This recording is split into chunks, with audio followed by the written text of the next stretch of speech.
Okay, so we have identified pain, yay! But how do we mitigate this pain?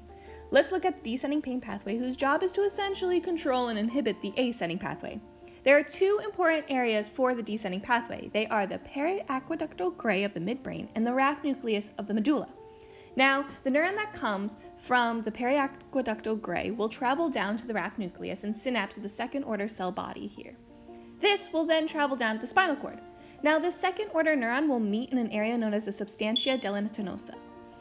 The role of the descending second-order neuron is to inhibit the transmission of pain signals from the ascending tract. All right, let's zoom in and kind of get a little more specific here in this part.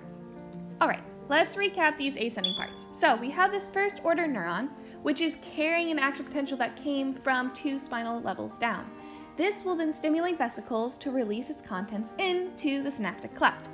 The content here is substance P, which will stimulate receptors on the nucleus proprius cell body, and this will propagate an impulse up the spinothalamic tract.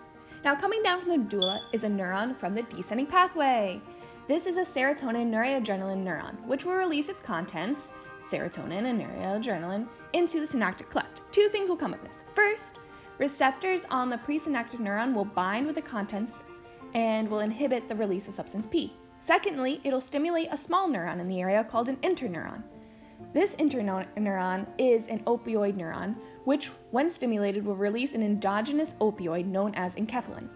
Enkephalin will inhibit both the release of substance P and inhibit the postsynaptic neuron from depolarizing, thus stopping the continuation of the impulse up to the thalamus. All in all, opioids such as enkephalin will inhibit the ascending pathway.